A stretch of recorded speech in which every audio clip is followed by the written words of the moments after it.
Assalamualaikum warahmatullahi wabarakatuh. Perkenalkan, nama saya Hendrik Sumaling, NIM 2017-4101. Di sini saya mau menjelaskan materi tentang peran faktor lingkungan. Di dalam peran faktor lingkungan ini, secara umum produktivitas ternak dapat dipengaruhi oleh dua faktor, yaitu faktor genetik dengan faktor lingkungan.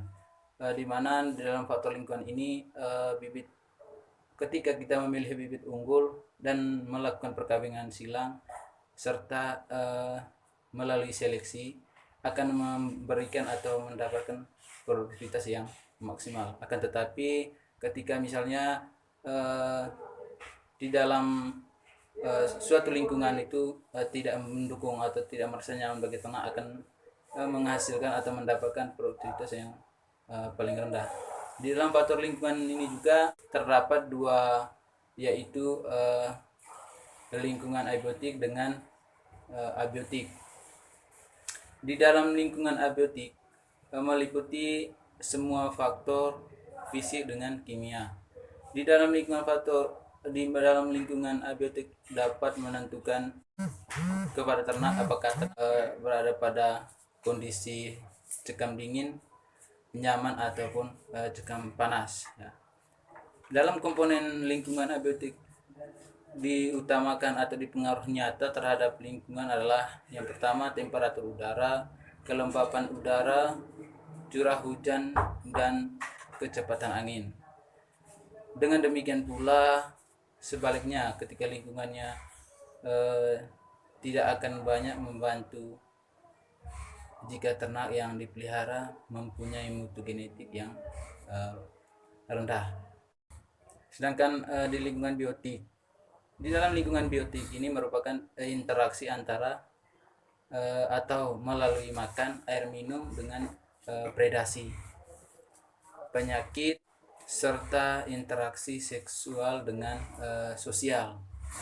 Unsur fisik di dalam unsur fisik ini menjelaskan tentang penyerapan energi radiasi matahari oleh permukaan bumi untuk mengaktifkan molekul gas atmosfer sehingga terjadilah proses pembentukan unsur-unsur cuaca.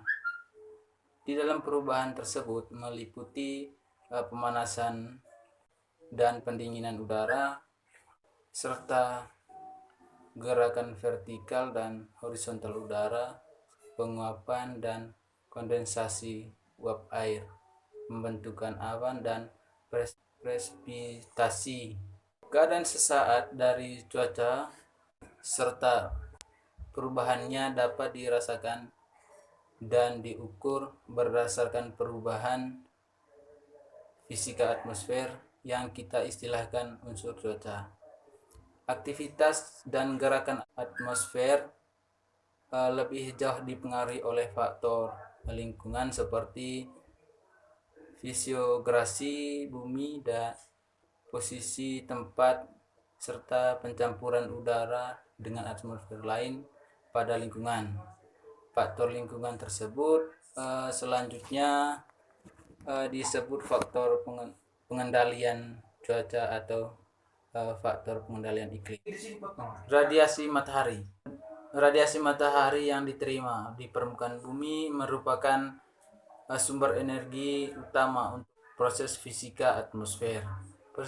Proses fisika atmosfer tersebut menentukan keadaan cuaca dan iklim atmosfer bumi. Pengaruh atmosfer bumi memasuki sistem atmosfer menunjukkan permukaan bumi. Radiasi tersebut akan mempengaruhi oleh gas-gas aerosol serta awan yang ada di atmosfer. Sebagian radiasi akan dipantulkan kembali, sebagian diserap dan sisanya diteruskan di permukaan bumi berupa radiasi langsung maupun radiasi Baur. Jumlah radiasi matahari yang dikembalikan ke angkasa luar oleh atmosfer sekitar 30%, yang diserapkan oleh gas-gas atmosfer sebesar 20% dan 50% dan diteruskan ke permukaan bumi dan diserapkan oleh permukaan darat dan lautan. energi permukaan bumi dan diserapkan oleh permukaan daratan dan lautan. Energi yang diserapkan permukaan daratan dan lautan selanjutnya akan digunakan untuk pemanasan udara, laut, tanah untuk menguap serta sebagian kecil untuk proses fotosintesis. Kurang lebih 5% radiasi yang digunakan.